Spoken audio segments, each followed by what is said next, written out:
Let me give you my theory now for why Immanuel Quickley might be a potential star that was hidden in his role in New York having to come off the bench.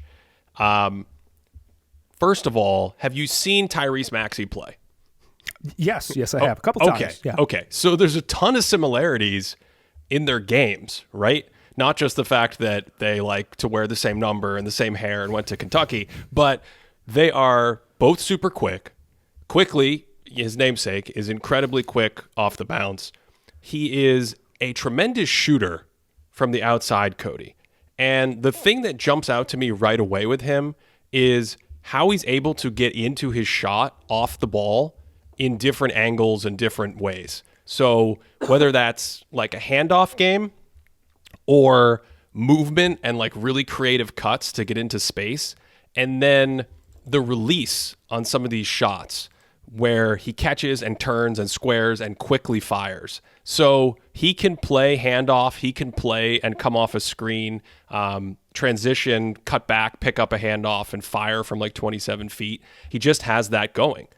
Staying off ball so you can play next to other elite talent, he can catch it, up fake, and then attack the closeout.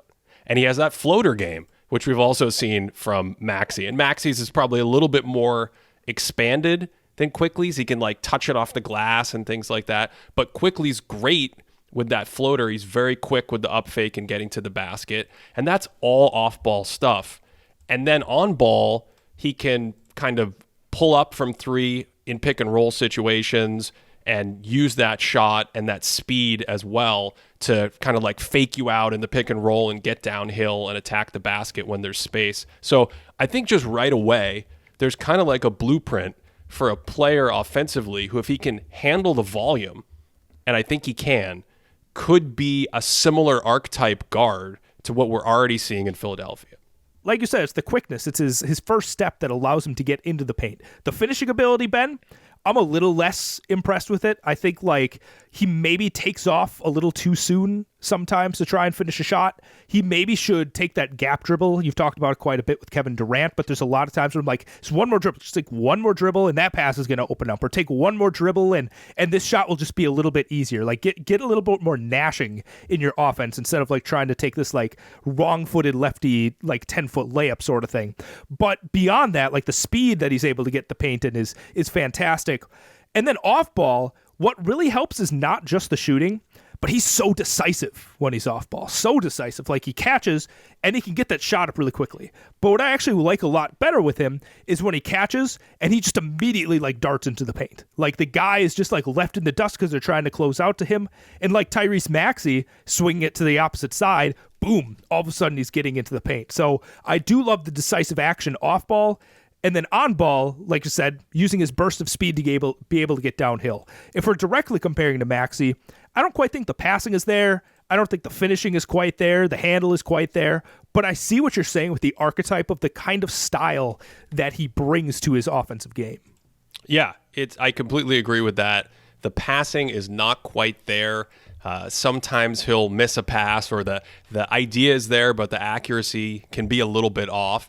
But I also wonder how much that comes from opportunity. And you talk about things like taking an extra dribble or changing his strides and getting a little bit more creative as he finishes. He's 24 years old. This feels like something he can realistically improve as he gets more repetitions. And think of his former teammate. We looked at Jalen Brunson when he was in Dallas, and we said the signs are there for him to be a great starting point guard.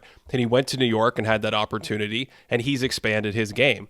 Quickly, when you stay with the offense, when Brunson was off the court in New York this season, Quickley averaged 26 points per 75 possessions on 60% true shooting. That's actually slightly better scoring output than what we saw from Maxey in Philadelphia when Harden was off the court or when Embiid was off the court last season or the year before. So this kind of indicators that he could be able to handle more volume and scale a little bit more offensively are there. And I think we've seen a little of that from Toronto just in the sort of opening few games he's played, and he's been given more opportunity to fire and attack and kind of increase his volume that way.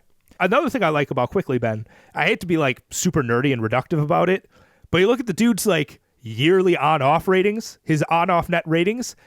You know, we're talking about like a +6.5, a +13.5, a +8, a +8, a +8, Ben. Like those aren't like weak signals. That's the kind of arc you see in the young player that's going to blossom into like a long, I don't want to say all-star, sub-all-star kind of career where you're just contributing to high-level teams. So he's led the Knicks in plus-minus every year he's been there. And that's pretty rare, okay? And if you look at the list of players to do that in their first 4 seasons, you'll get names like Chris Paul, Shaquille O'Neal, Dirk Nowitzki, Tim Duncan, Baron Davis, Jason Kidd, LeBron James. You'll just get a list of mostly stars. There's the occasional Kyle Korver, but it's very rare for him to do this or anyone to do this. And I think that's why there's such an intrigue for me, because if you look at those numbers, they say he's really good defensively. So when you watch him on ball, I don't think it's electric. I don't think that's what his strength is. He can move his feet a little bit, but he's small. Some guys can put their body into him. He certainly has the size issue when he switches on players. I know in the Christmas game against the Bucks, Giannis, he was like great position, but Giannis just stamped him once and probably got him one other time because of his size. So that's always going to be an issue.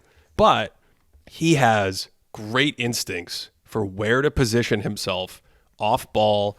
He always is biasing toward the paint, meaning he's like lingering around the paint, looking to see what's happening, throwing his body in front of a roller and just deterring that roller from getting a layup or something easy, or making him kick it out, or preventing the pass from getting there in the first place.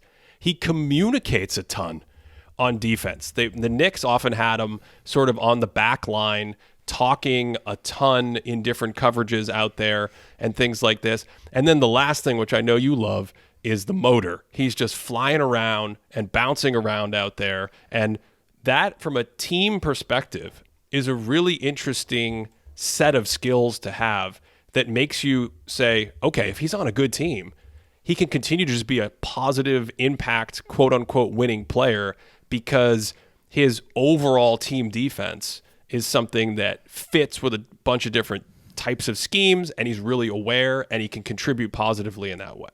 I'm so glad we're here, because I do think that defense is the fascinating point about Immanuel Quickley. Because like you said, you watch like traditional defense, you're like, he's not locking people up. But the first thing that pops out, like you said, it blows my mind that he's a 6'3" guard, Ben, 6'3", but he has a 6'8" arm span, like 6'8" wingspan, so he's able to get in and contest some people.